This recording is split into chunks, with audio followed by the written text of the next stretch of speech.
여러분들 그 국회의원 의정복을 많이 들어보셨죠? 많이 참석했죠? 근데 과연 시의원 의정복을 어떻게 할까? 궁금하지 않으세요? 그죠? 어디서든지 시의원 의정복을 했다는 소리 아마 들어보기 힘들었을 것 같고 아마 보지도 못했을 것 같다는 그런 생각이 들고 제가 새롭게 시작하는 너무 느린 것 같은데? 너무 많이 너무 느렸어요. 좀더 의정보고했다. 사실은 시의원이라는 것은 국회의원이나 도의원은 중앙정부로부터 얼마나 많은 예산을 가져오느냐에 따라서 그 사람이 어떤 업적이나 성과를 많이 보는데 시의원들은 어떤 예산을 확보하고 그러는 게 아니라 생활정치인이에요. 말 그대로 지역에서 지역 주민들과 어떻게 활동하고 그 주민들을 위해서 무엇만 해줄 수 있는가. 크게 말하면 광명시 발전을 위해서 뭘 할 수 있을까. 광명 시민을 위해서 내가 할 수 있는 게 뭘까. 이런 걸 고민하면서 하는 것이 시의원의 의정 활동인데 국회의원하고는 다른 그런 모습들이라는 것을 생각을 해주시면 고맙겠습니다. 그리고 반대로 이렇게 해야지. 요거를 끄고 저쪽에서 이렇게. 그렇죠. 자, 제가 이거 만들 때는 하루 종일 강의에도 할 수 있을 정도로 많은 PPT가 120장 들어가 있어요. 근데 그거를 제가 딱 30분 만에 다 소화를 시키겠습니다. 짧은 시간이니까 좀 집중해서 한번 들어보시길 바라겠습니다. 제일 중요한 게 첫 장면이에요. 지금 여기에 보시면 아주 고급스러운 잔이 있죠. 네. 근데 여기에 보면 아주 부작품 없는 주전자가 있어요. 이 잔이 여기 주전자에 있는 물을 받으려면은 어떻게 해야 될 것 같아요? 자기는 맞춰야지. 요거 아주 부작품 주전자 밑에 있어야만 물을 받을 수 있는 거예요. 무슨 뜻인지 이해하십니까? 네. 내가 아무리 잘나고 똑똑하고 멋져도 결국은 이 주전자 밑에서 내가 잔을 받쳐야만 물을 받을 수 있는 겁니다. 이것을 뭐라고 하냐면 공신접수라고 합니다. 내가 아무리 잘나 똑똑해도 늘 겸손하게 생활을 하고 겸손하게 일을 하는 그런 모습으로 의정활동을 해야 된다. 이런 차원에서 제가 요거를 그림을 두 가지 붙여놨습니다.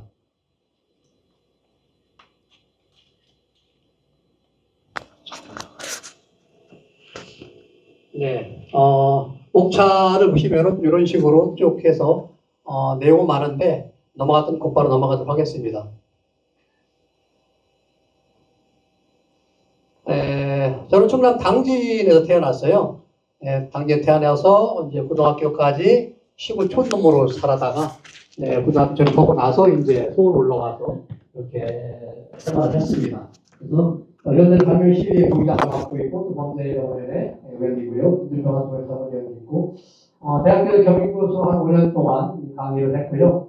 국회 보좌관도 한 2년 정도 했습니다. 광명시 체육회 사무국장도 한 2년 정도 했고 나름대로 광명시에서는 많은 경력을 썼던 것 같습니다. 이거는 지난 22년도에 제가 시의원으로 선거운동할 때 모습이죠. 좀 많이 지나가시다만 도전은 아름답다. 도전하지 않는다면 자신이 보이듯이 결국 깨지 못할 것입니다. 그렇게 되기가 좋아하는 그런 의미입니다. 네, 이것도 마찬가지로 어떤 것을 가지고요. 넘어가겠습니다. 광명시의회 회관 모습이죠. 이게 광명시의회입니다. 다 아시겠지만은 오늘 사진을 보여드리겠습니다. 당선돼서 이제 입성을 한 그 사진들이죠. 우리 의원들이 다 이렇게 모여서 사진 찍었습니다. 이게 부대 의원들이죠. 자, 부대 의원들이 이렇게 되어 있습니다. 우리 국민의힘 시의원 5명, 도의원 2명, 그다음에 더불어민주당 6명, 이렇게 되는데 이게 이제 22년도 초에 이렇게 됐는데 지금 바뀌었죠. 이기성 위원장님께서 교수로 나오면서 5대5의 비율로 지금 시의원들이 되어 있습니다. 광명시 현황을 잠깐 보고 나서 들어가도록 하겠습니다. 자, 면적이 광명시는 31개 시군에서 28개예요. 경기도가 31개 시군이 있는데 그 중에서 28번째 되게 작아요. 밑으로 구리시나 또 3천씩 이 정도 이때만 있습니다. 상당히 적고요. 인구도 17위에요. 경기도 내에서 17위. 상당히 좀 중간에서 넘어서는 부분이죠. 그 다음에 연간 예산이 25년도에 1조 6,177억 원이 되어 있고요. 조직이 현재 되어 있고요. 공무원 수가 1,276명입니다. 이게 25년도 기준으로 나오는 거고요. 시승격은 81년도이고요. 자, 여기서 제가 좀 퀴즈를 내겠습니다. 이거 세 가지가 나와 있어요. 시화, 시국, 시조. 과연 여기 계신 관명 시민 여러분들께서 얼마나 알고 계실까? 시화가 뭡니까? 뭐예요? 네, 맞습니다. 시화는 창입니다. 시목은요? 오, 의외로 많이 아시네요. 그러면 시조는? 아, 의원님들 말하면 안 되죠. 의원님들 다 말한 것 같아, 지금. 네. 네. 이렇게, 다 알았어요?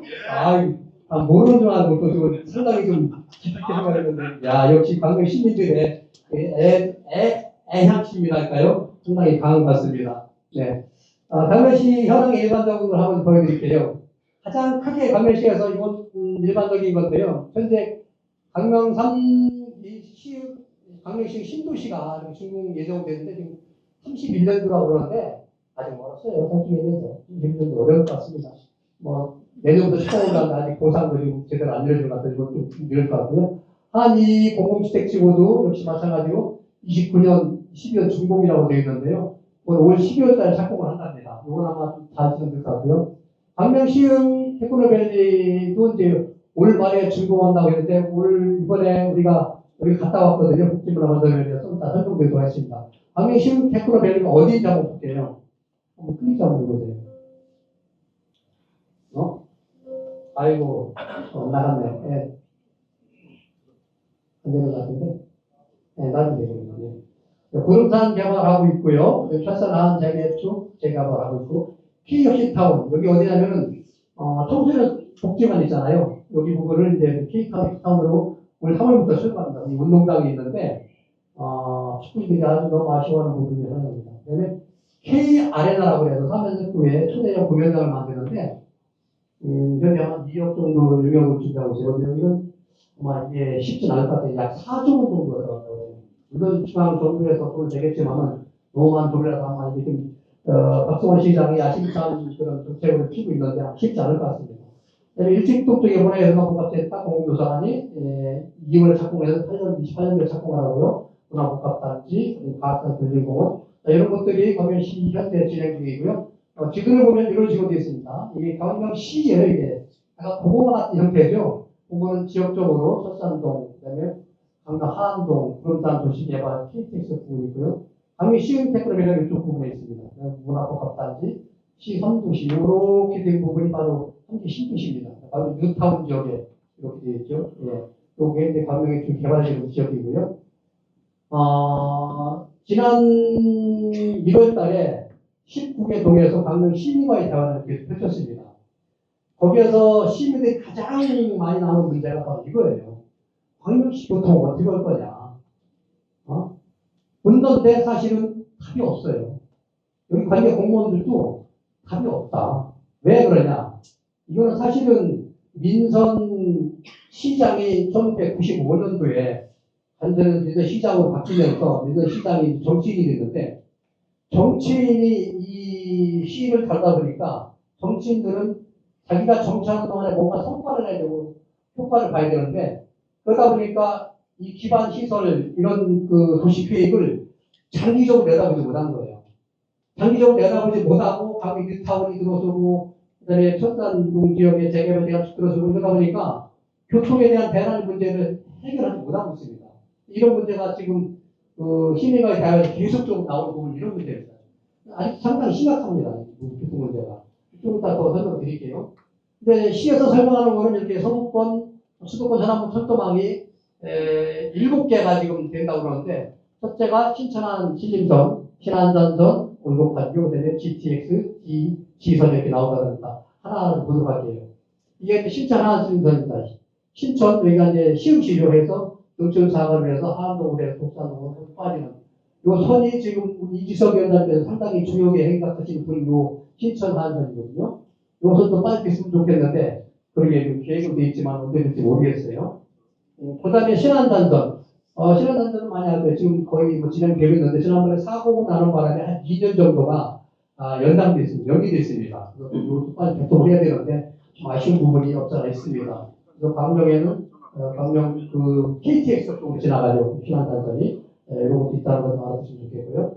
월곡 판교선, 월곡에서 시작해서 KTX 광명으로 지나가는 판교간 노선도 도시계획에 준비되어 있습니다. 수세 광명 고속철도가 들어가 있죠. 광명역에서 시작해서 용산, 서울역, 시내가로 고속철도가 계획되어 있습니다. 그리고 광명 시흥선, KTX 광명역에서 시작해가지고 신도시를 통과해서 광명 사거리역부터 개봉역으로 가는 이것이 상기 신도시가 생기면서 앞으로 계획된 그런 철도망입니다. 근데 GTX선인데요. 이것도 좀, 이건 기포 쪽에서, 이쪽은 인천공 쪽에서 만나서 광명시흥 걸쳐서 이제 빠지는 이런 것도 지금 계속 진행 중에 있고요. 언제 될지 모르겠지만 계획에는 들어가 있습니다. 그런데 교통정책 개선을 위해서 시에서 제시한 내용들입니다. 이게 마을버스 02번, 여의도행 11-1번과 11-20번이 지금 추진 중에 지금 진행되고 있습니다. 그래서 이거는 이제 02번 버스가 지나가면서 구일역서 시작해서 이쪽에 가면 7번 쪽으로 가는 노선이 되어 있습니다. 요거 이제 11-1번과 11-2번 여의도로 가는 거죠. 여의도에서 중앙 IH 쪽으로 가고요. 이거는 또 방명동 쪽으로 가는 것이고 이렇게 준비되어 있습니다.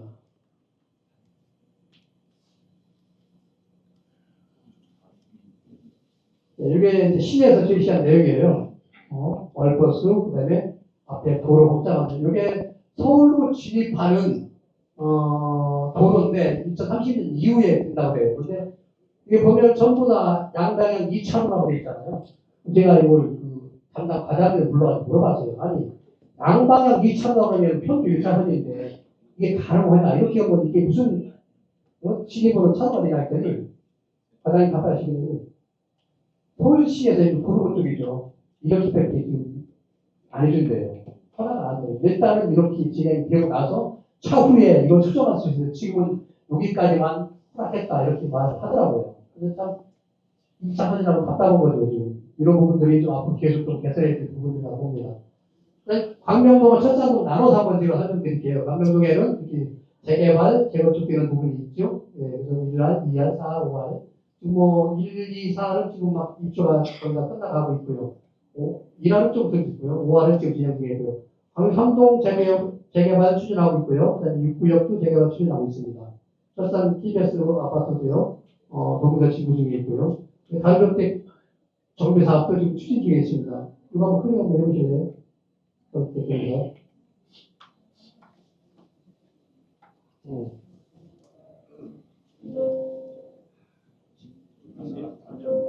이게 다 빠졌네, 보니까. 예. 이제 광명동 쪽에 1, 2, 3, 4, 5 쪽에 서화동 쪽에 이렇게 이름 나뉘어져 있습니다.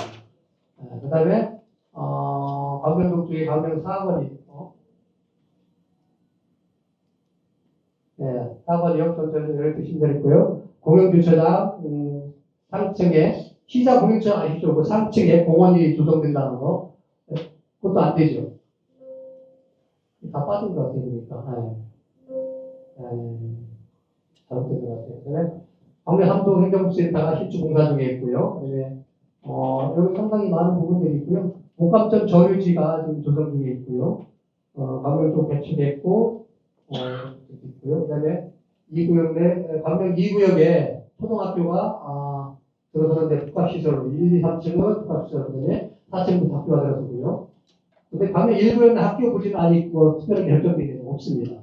이렇게 되어 있고요. 동초, 그다음에 옷감기 확장.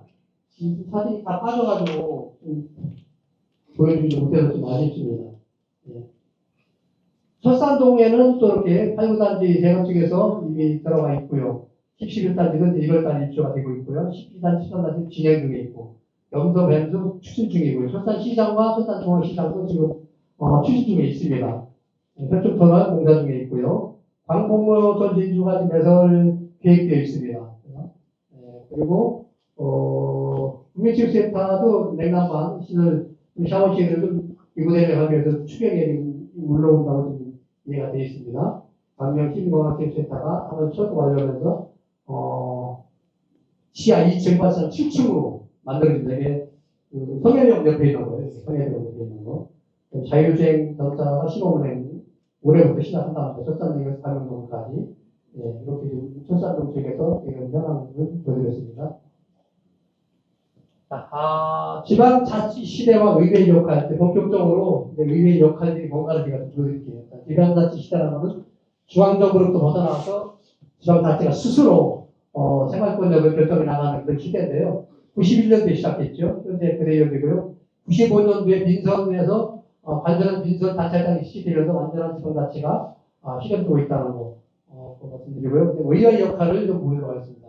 집행부를 견제 감시하고 주민의 뜻을 정책에 반영하는 것, 의회 주의, 주민의 대표기관, 입법기관, 예산심의 의견은 집행부의 감시. 요거에 따라서 의정 활동을 어떻게 했는가, 요걸 좀 오늘 보여드리고자 지금 여러분들 제가 모시고 이 자리에 섰습니다. 자치시대의 장점과 단점만 볼게요. 장점으로는 이제 지역 주민들이 참여한다는 거, 그래서 지역 맞춤에 행정을 하고 책임 행정할 수 있다는 게 장점이고요. 단점으로는 재정의 격차가 있어요. 지역 간의 재정의 격차가 많이 나고요. 지역 이기주의가 발생될 수가 있다는 거, 전문성이 부족하다는 거, 이런 부분들이 이제 지방자치의 장단점으로 우리가 파악할 수 있습니다. 7대 의정 활동에서 자료 요청이 첫 번째로 우리가 중요한 시도를 보이시고요. 두 번째가 자료의 제정과 배정 페이지, 입법 기능이에요. 이것을 많이 가져옵니다. 세 번째가 예결산 심의, 재정 통제권이라고 부릅니다. 네 번째가 행정사무감사및 조사, 집행부 견제할 수 있는 기능이고요. 다섯 번째가 주민대표 민원 해결 대의 기능, 정책 제안 및 대안 제시, 시정 들고가 운운하는, 그 다음에 주요위원 활동과 수사 행사. 이것이 바로 우리 의원들이 중점적으로 하는 역할이에요. 의원들이 과연 뭘 할까? 여기에 들어가면은 다들 노는 것처럼 보이고 하는 일 없는 것처럼 보이는데 막상 들어가 보면은 좀 다릅니다. 저도 이런 기계되는 의원들이 뭘 할까 되게 궁금했어요, 사실은. 어떤 역할을 하는지 궁금했고. 그래서 그 부분에 대해서 집중적으로 설명을 드리도록 하겠습니다. 자료 요구를 해봤더니요, 제가 22년도부터 26년도 초까지 총 63번의 자료를 요청했더라고요. 이 자료가 요청이 작은 게 아니더라고요. 엄청 많은 자료를 요청했었고요. 그 다음에 조례 제정 개정에서 보면은, 조례 제정 개정 제가 26건을 했습니다. 그래서 조례 발의를 보면은 세 가지가 나뉘어가 있어요. 조례 발의가 보통 뭐 시의원들만 하는 걸로 알고 있는데 절대 그건 아니거든요. 조례 발의는 의원들이 5분의 1 재정변으로도 가능하지만은 시에서 시장이 제출을 해요. 이것도 조례 발의가 가능합니다. 더 중요한 것은 주민조례 청구가 되는데 사실은 이 주민조례 청구는 거의 없어요. 안 하더라고요. 왜냐하면 많은 인원수가 필요하거든요. 인구 50만이나 10만이나 따라서 인구 수의 몇 분의 1 이상의 동의가 있어야만 청구 가능한데 이 동의서밖에 쉽지가 않으니까 거의 없어요. 그래서 대부분이 의원들이 가장 많이 하고 단체장, 시장이 자료를 제출하면은 우리 의회에서 각 상임위원회에서 이거를 심의를 해서 조례를 통과할 것인가 말까 결정을 합니다. 이렇게 해서 조례가 발의가 되고 있고요.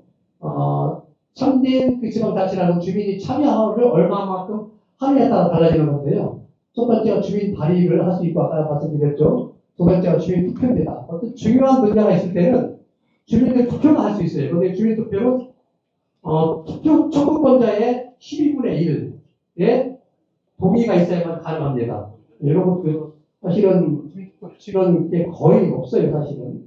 그 다음에 주민참여예산 위원회가 있어가지고 주민참여위원회에서 주민들이 예산을 정책적으로 반영할 수 있는 그런 부분들이 바로 주민참여예산이고요. 주민소환투표도 있는데 이거 클릭 안 되죠. 주민소환투표는 어떤 거냐면은 예를 들어서 시장이나 도의원, 시의원들이 못한다. 그럼 저 사람 그만두게 해야 되겠다. 이럴 경우에 주민 소환 투표를 하는 겁니다. 시민들이 투표를 하는데 여기 마찬가지로 규정이 있어요. 시장은 투표할 수 있는 청구권의 100분의 10. 시장은 100분의 10. 그럼 예를 들어서 우리가 20만 명이다 그러면 100분의 10이면은 얼마 같아요? 10%니까 2만 명 필요한 거죠. 2만 명이 동의를 해야 이게 승부 가능한 거예요. 그러니까 거기 동의한 사람 중에서 또 찬성이 또 과반수가 되야 되고. 그 다음에 도의원 광역위원들은 100분의 15. 그 다음에 시의원은 20. 100분의 20%. 이렇게 나뉘어져 있습니다. 그래서 이런 것들도 아마 간혹 이제 나오는데 거의 없다고 보는 거죠. 이런 것들이 활발하게 이루어졌을 때 바로 선진 지방 정치가 시작된다 이렇게 볼 수 있는 겁니다. 자, 제가 조례 개정에 한 26건 정도가 이런데요. 자체행정교육에서 7건을 했더라고요. 몇 개만 보여드리면 인정교육 지원조례가 제가 제일 먼저 시의에 들어와서 이걸 먼저 시작했습니다. 이거는 제가 시의원 되기 전에도 제가 모 의원한테 이거 한번 조례를 제정해라 했는데 못하더라고요. 제가 자료 주고 근데 제가 요즘 제작을 제일 먼저 했습니다. 그래서 최근에 뭐 TV나 이런 레스토랑에서 보면은 얼마나 많은 그런 사건 사고들이 나타납니까? 이 모든 것이 저는 인성교육이 부재에서 나온다고 보거든요. 인성교육이 제대로 된다면 그런 사건 사고가 없어요. 지금 보실 때 학교에서 과연 교육이 얼마나 잘 이루어지는지 생각해 보세요. 전교조도 문제가 있고요. 뭐 교권, 학생권 이런 것들에 의해서 사실은 교권이 무너지고 거기에 따라서 교육이 제대로 이루어지지 않기 때문에 이런 모든 사건들에 연루가 되어 있다 이렇게 생각하거든요. 그래서 인성교육 지원들에서 강사를 학교에 파견해서 제대로 된 인성교육을 시키자 이런 차원에서 제가 마련했던 거고요. 학교 체육시설 개방도 마찬가지로 광명시는 체육시설이 없어요. 너무 부족해서 운동할 수 있는 곳이 없어요. 그러면 학교 체육시설을 개방하면 학교에서 운동할 수 있게끔 하자, 지원을 하자 이런 조례를 만들었고요. 심리안정생활공사단 관리조례도 있고, 그다음에 흡연을 관련된 방위조례 이런 것도 있고요. 복지원장을 위해서 16개를 제가 지원했더라고요. 이런 쪽으로 여러 가지 있는데 다행히 다 제가 말씀드리고 스포츠 상해 예방 및 지원에 관한 조례가 이거는 법률에도 없는 전국에서 최초로 제가 만든 조례입니다. 법률에도 없어요. 이거는. 보통 법률에 의해서 조례가 만들어지는데 이거는 제가 전국에서 최초로 조례를 먼저 만들었어요. 법률에는 없습니다. 상당히 의미가 있는데 제가 뭐 체육인이다 보니까 체육 현장에서 나타나는 여러 가지 현장들에서 문제점이 많이 좀 발생하더라. 그래서 이런 그 조례를 만들어서 지원할 수 있는 근거를 제가 마련을 했습니다. 그 다음에 세 번째가 예결산 시위거든요. 여기서 보면은 4년도에 우리 광역시의 총 예산이 1조 4천 넘죠. 상당히 많이 있는데, 그 다음에 25년도에는 예산이 1조 3,400, 본 예산이죠, 이게. 본 예산인데, 추경에 거의 4,834억이 들여서 총이 1조 6천억이 넘습니다. 그리고 2026년도에는 본 예산만 2조 3,471억입니다. 그러면은 이거 추경이 모두 4차까지 이루어지거든요. 그럼 여기 1조 한 8천 정도가 될 것 같습니다. 작은 돈이 아니죠. 이러한 돈을 과연 광역시가 어떻게 쓰고 있는가 이거를 우리가 심의하고 감시하고 문제를 지적하는 그런 역할들이 바로 시의원이라는 역할들이에요. 또 시의 의견, 결산성인 불이행 위에 점검하고요. 사회 활동성을 검토하고 이 모든 것을 시의원들이 다 일일이 검토합니다. 그래서 잘못된 것을 바로잡고 이런 부분들이 수정하고 이런 부분들은 시의원이 하는 역할들입니다. 이거는 이제 사진으로 제가 좀 보여드렸고요. 행정사무감사 상당히 중요한 거죠. 행정사무감사가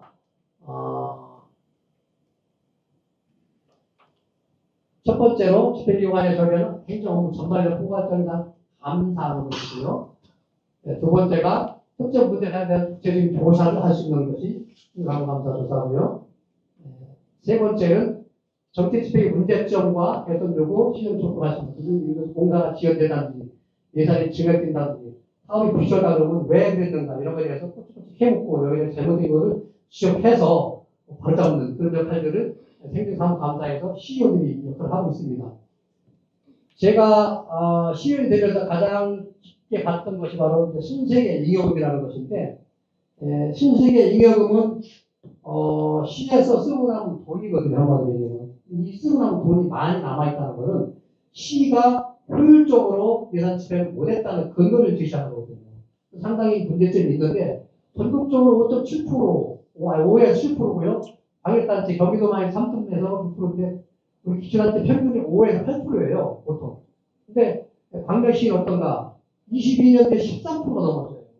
제가 이걸 가지고 지적을 많이 했습니다. 왜 이렇게 순세계비용이 많이 나오냐? 왜 돈을 많이 나눴냐? 이거는 예산을 잘못 세웠고 잘못 집행했다는 증거거든요. 내가 있는 사람한테 많이 주장을 했어요. 그랬더니 23년도하고 24년도에 많이 줄었습니다. 25년도에도 좀 많이 줄었을 것 같아요. 그래서 시가 이제는 좀, 정신을 좀 차렸다고 할까요? 이걸 좀 꼼꼼히 생각하면서 시 예산이 헛되이 쓰지 않도록 이렇게, 하는 것 같습니다. 올해도 7점, 요 수치보다 낮게 나온다고 해요. 아직 결산이 안 됐기 때문에 정확한 수치는 안 나옵니다. 예비비도 마찬가지입니다. 처음에 제가 봤을 때 22년도에는 100분의 1이 넘었어요. 이거는 법적으로 100분의 1 넘으면 안 되거든요. 근데 1조면 1000억이 넘으면 안 되는데, 보통 1조 300억 이랬었는데, 1000억이 넘게끔 예비비를 만들어 놨더라고요. 왜 이렇게 나는데 질책을 좀 했습니다. 법적으로도 규정되어 있는 거를 왜 예비비를 만드는가. 예비비가 순세계 이익을 많이 남겨놓으면요, 집행부에서 자유롭게 쓸 수 있는 돈이 돼버려요. 이거는.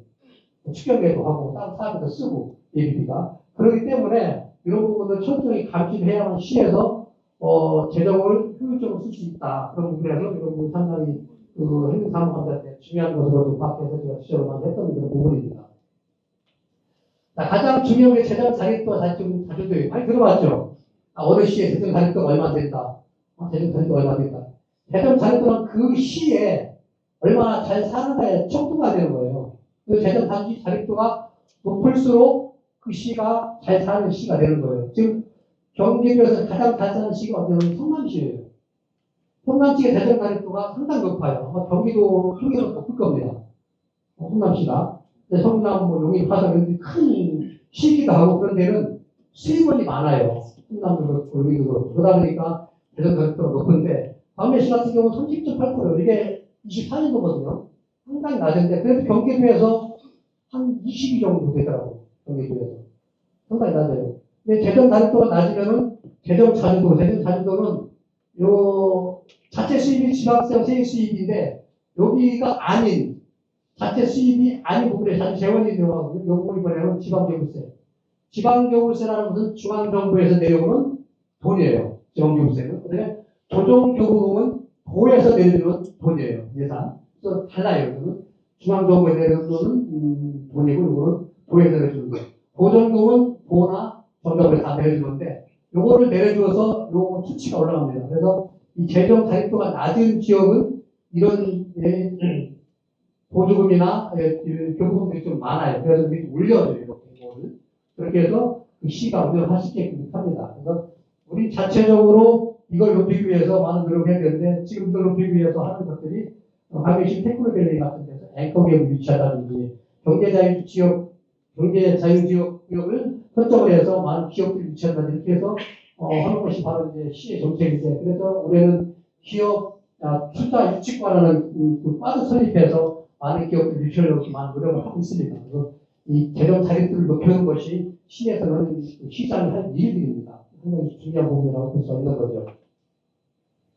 이건 이제 행정사 만사 때 자체행정결의회에서 전반기는 자체행정결의회에서 소속이 되어 있었습니다. 그러면 후반기에는 복지문화건설위원회에서 소속이 되어 있었고요.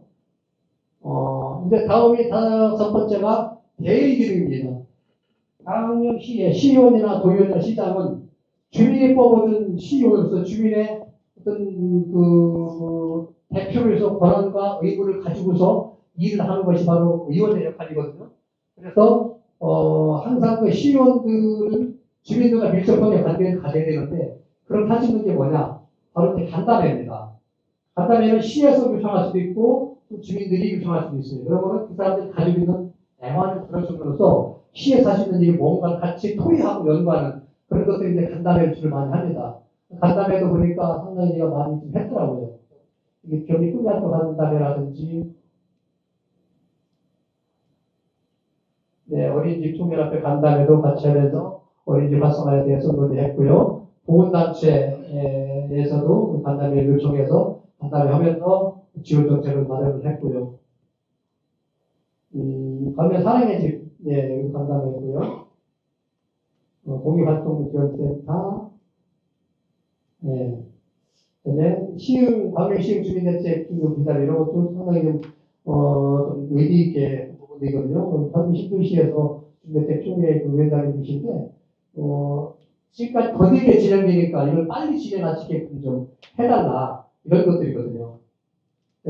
방공호 기중화 먼저, 방공호에 보면은 이쪽에 이 1구역이 만들어졌는데 전봇대가 쭉 들어가기 전기줄이거든요. 너무 지저분해가지고 이거를 지하로 매립하는 이런 것에 대해서 간담회 우리 국제문화건설에서 같이 했었죠. 이런 부분들. 축구협회 K4라는 그 축구 팀을 창단하기로 박성호 시장과 외정부터 약속했는데 결국은 안 되고 운동장도 결국은 없어지고 광명시의 체육들이 많이 지금 어려워하고 있습니다. 그런 부분들에서 간담회를 했었던 내용들입니다. 단체장과의 간담회도 있었고요. 골프협회와도 했었고, 신테크노밸리 이거는 이번에 2월 때 갔다고 해요. CH와 그다음에 LH 수가부회를 우리 국제문화건설에서 갔다 왔는데요. 여기도 현장을 우리가 점검하면서 제대로 지금 하고 있는지 없는지를 체크를 했습니다. 그래서 정상적으로 진행해서 빨리빨리 좀 진행을 하자. 우리가 좀 가서 얘기를 해서 그사람들하고 얘기가 돼 있고요. 이번에 LH에 가서 우리가 또 간담회를 같이 했습니다. 그래서 LH에서도 빨리 정상적으로 빨리빨리 진행을 해서 광명시 테크노밸리가 제대로 이루어질 수 있도록 하자. 이렇게 좀 했던 내용들입니다. 그 위에 많은 것들이 있는데 이걸 다 할 수는 없으니까 여기서는 간단히 끝나고요. 민원 접수 및 해결이 하나의 또 이제 우리가 해야 될 가장 중요한 역할인데 이것도 제가 보니까 한 100여 건을 했더라고요. 그러니까 작은 그런 수는 아닌데 100여 건을 했는데 저는 이런 식으로 이제 만들어서 시 부서에다가 팩스를 민원을 넣습니다.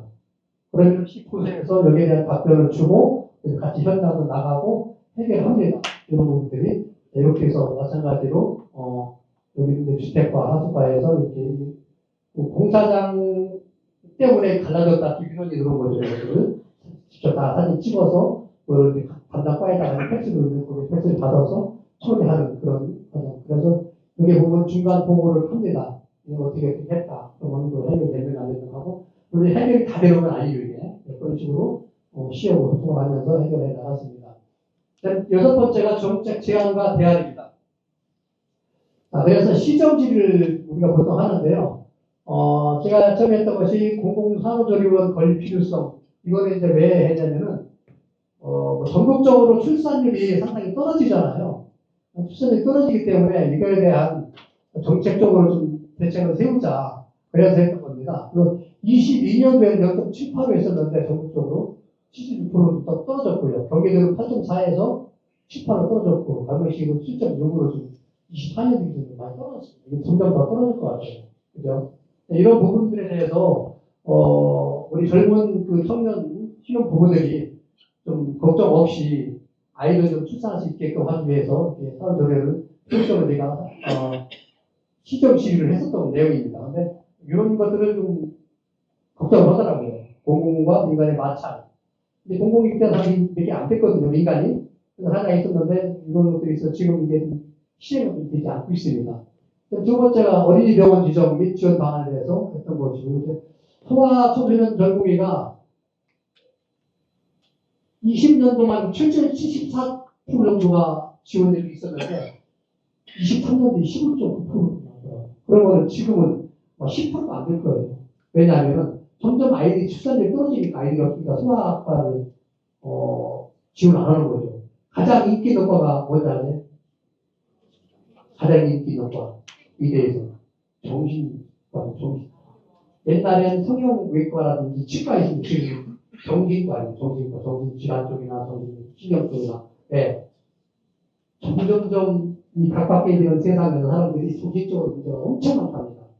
그래서 이 정신과가 아주 인기이고 가장 많이 몰리는 과라고 합니다. 산소중립 점화에 대해서 얘기했는데, 이거는 제가 좀 시장한테 많이 주장했던 부분이 뭐냐면은, 포식지라는 것이 이제 그 지면으로 발행되는데, 우리가 보통 6만 부 이상을 발행하더라고요. 요즘은 소식지 지면으로 발행하는 것보다 모바일이나 웹사이트에서 많이 하는데, 굳이 이거를 그렇게 많이 발행할 필요가 있느냐. 요거를 제가 제안해서 소식지만 줄였습니다. 두 번째가 이제 뭐 여러 가지 물품 사용인데, 세 번째가 화석 연료입니다. 관용자 사용을 제한을 좀 하자 해주세요. 사실은 지금 시에서 시장도 그렇고 부시장도 그렇고 전부 다 화덕이를 차를 타고 다닙니다. 그러면은 탄소 중립을 선언했으면은 시장부터 우선 자기가 손도 쓰고 해야지. 자기는 그 오염 펑펑 나는 화덕이를 차를 타고 다니면서 다른 사람한테는 탄소 중립에 같이 동참해달라고 모순이잖아요. 그래서 제가 얘기했었어요. 전기차를 타고 다녀라. 왜 그 탄소 좀 화석을 잘 타고 다니나. 그렇게 얘기했어요. 했는데도 안 돼요. 말 안 들어요. 어떻게 해야 돼요? 어? 방법이 없어요. 좀 카니발 뭐 아주 리무진 좋은 거 타고 다니더라고요. 부시장도 K8인가 타고 다니고. 우리 의장님도 K9 타고 다녀요. 이게 안 되더라고요, 이게. 이렇게 얘기해요. 예. 전기차로 타고 다녀라. 최소한 가정차만큼은. 그러면서 탄소 중립을 지키라고 하고 시민들한테 얘기하는데 모순적인 행동을 하고 있다는 것에 대해서 상당히 좀 우려가 됐다 말씀드리고 싶고요. 강병신 테크노벨 수상자에서 만약에 이제 여기 뭐 관련되신 분도 있겠지만은 화해 통관 일반 산업단지 등에서 용적률과 소비자를 풀어서 사업성 있게끔 좀 해달라. 그런데 지금 그게 안 되고 있는 거예요.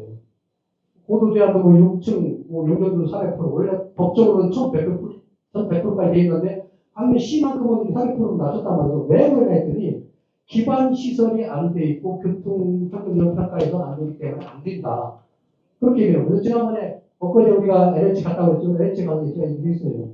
기반 시설을 지금 하고 있는데 이런 용적률이라든지 고도 제한을 높였을 때 그 기반 시설이 충분히 충당할 수 있느냐 물어볼 때 된대요. 여기 뭐 이런 같이 갔을까요? 된대요. 그런데 시에서는 또 반대 입장으로 안 된다. 그러니까 시는 단순하게만 생각하지 좀 미래적으로 보는 게 좀 어렵다는 거예요. 이 화해인폭단지 같은 경우도요.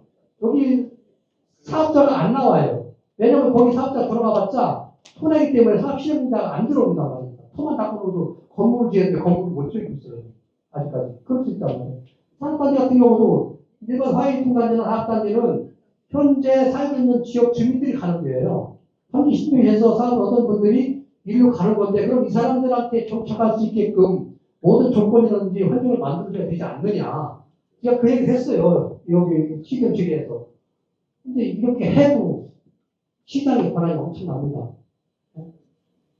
다른 그 첨단 산업단지라든지 또는 그 공공주택단지는 사실은 일반 우리 당 시민과는 필수적인 관계가 없지만 화해통단지는 현재 화해통업을 하고 있는 사람들, 일반 산업단지 마찬가지로 업을 하고 있는 사람들이 옮기는 곳이거든요. 그다음 이 사람들 충분히 여기에 가서 활동할 수 있게끔, 생활할 수 있게끔 맞춰줘야 되는데 이게 안 되겠다는 거죠.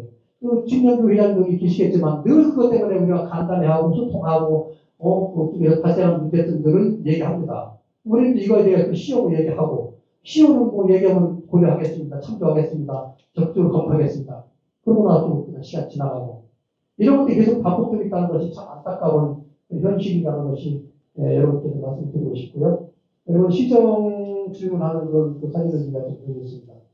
그 다음에 정책 대학의 5분 자유 발언도 있습니다. 뭐 시정 질의도 있지만 5분 자유 발언을 통해서 시에다가 압박을 가는 겁니다. 그래서 많은 내용들이 있죠. 그런 것들을 5분 자유 발언을 통해서 하고 있고요. 지금 의원회 활동은 이제 상임위원회 단체고 국회 국무실장 시 지역 행사들 많이 있는데요. 여기 사진 같은 걸 보여드릴게요.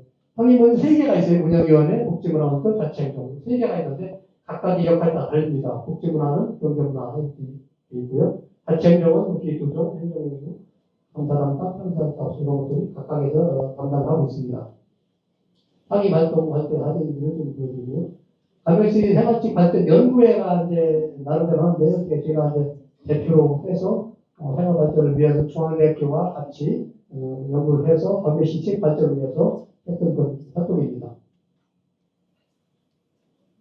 이건 선전지 이제 갔던 건데 강릉 평창올림픽 경기장에 가서 둘러보고 평창올림픽 때에 열렸던 그 장소에 가서 둘러보고 이렇게 같이 사진 찍고 오고 왔습니다. 탄소중립연구회도 같이 했었던 건데 우리도 다른 곳에 제가 또 가고 해서 같이 연구했었고요.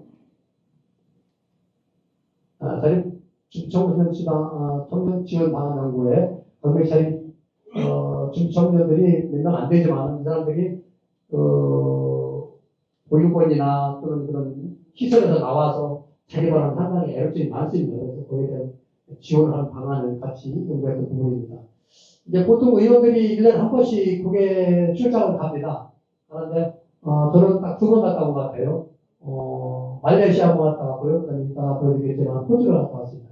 말레이시아는 여럿이 같이 가서 탄소중립 보건 녹지 분야를 우리가 보면서 같이 연구하고 왔던 곳이고요. 그 다음에 이제 제가 갔던 것이 호주입니다. 호주는 제가 대학에 가서 강의가 아니라 발표를 했어요. 우리 대학에 이제 학생들이 있대요. 우리 대학생들이 제가 이제 발표를 했습니다. 발표를 영어로 했어요. 한국말 하고 아니라. 예, 영어를 했는데, 그냥 읽었죠. 사실은 크게 영어 잘하는 게 아니니까. 그래서 용기 있게 했습니다. 발표를 영어로 했고, 근데 이제 질문하고 이럴 때는 여기 이제 한국어 하는 사람이 있어서 통역을 해서 제가 답변하고 이런 식으로 해서 초청을 받아서 간 거예요, 여기는.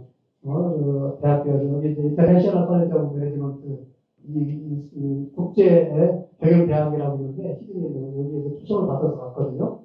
그래서 이제 한국의 시민스포츠 정책과 핵심을 호주와 비교해서 제가 여기에서 강의 아닌 발표를 했습니다. 여기는 저 혼자 갔어요, 사실은. 이제 다른 분들은 홍콩에 대만 갔나요? 홍콩 대만 갔나요? 어디 갔었죠? 일본이가 갔었죠. 예. 일본 갈 때 저희가 좀 병원에 신세 지느라고 같이 못 갔어요. 그래서 그럼 저는 혼자 가겠다. 근데 혼자는 못 가요, 사실은. 단 의장의 허락이 있어야 돼요. 이성 의장께서 편히 허락을 해서 지금 혼자 갔습니다, 사실은. 혼자 가면은 아주 힘들었습니다. 왜냐하면 교통은 대중교통을 이용해야 돼요. 혼자 그냥 버스 타고 택시 타고 전철 타고 그러고 다녔어요. 그다음에 통역사도 없으니까 내가 영어를 하면서 찾아다녀야 돼요. 얼마나 힘들어요. 그다음에 숙소도 아주 싼 데를 해가지고 이렇게 다녀왔는데 그래도 상당히 좀 재미있었던 아주 상당히 뜻깊었던 그런 국외 출장했던 것 같습니다. 강의했던 내용이고요. 이제 요게 이제 지금 호주에 살 때 같이 있었던 사람인데 교수예요. 이 학교 교수이고 요도 반대 교수들로 같이 가고 학교입니다. 시드니 한인회를 제가 이제 방문해 왔죠. 여기도 그냥 물어보러 이제 저쪽 다 택시 타고 왔습니다. 한인회 가서 같이 사진 찍었어요. 한인회 부의장님과 여기 이제 라이트에서 강사님이시더라고요. 한인회 회관인데 여기서 이제 밥도 먹고 여기서 이제 라이트에서 춤도 추고 그래요. 예, 가서 같이 좀 방송 보면서 이분들이 어떻게 활동하는 거 알아봤고요. 배드민턴장이거든요. 배드민턴 치시는 분들 와 있는데 여기는 8만 원은 그 배드민턴 클럽이고요. 이쪽은 이제 플레이 포인트라는 곳인데 요 구장에 배드민턴 코트가 20개가 넘어요. 배드민턴 코트가 길이가 13.4, 넓이가 6.2 정도가 되는데 이런 코트가 20개가 넘게 쫙 있어요. 사람이 꽉 찼어요.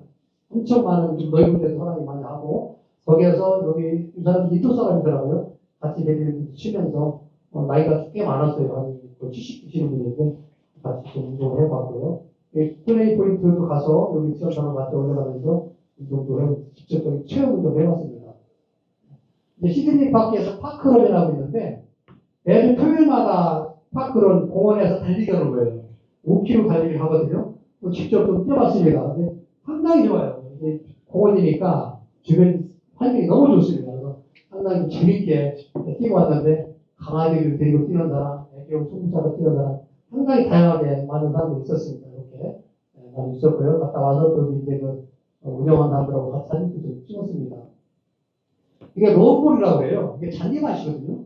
잔디밭에 이 표정을 하고 무슨 요걸 이제 가까이 누가 가는가 그런 로우볼이라고 해요. 이게 상당히 영국 쪽에서 유행했던 거예요. 크리켓하고 비슷하게 유행했던 곳인데 지금은 이게 많이 없어졌더라고요.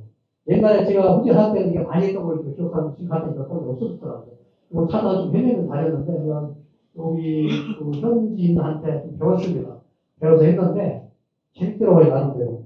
쉽진 않았지만 이렇게 농구라는 거를 경험하면서 과연 한국의 우리나라의 어르신들도 어떤 스포츠를 해야만 되는가 이런 것도 좀 했던 부분이라고 말씀드리고 싶고요.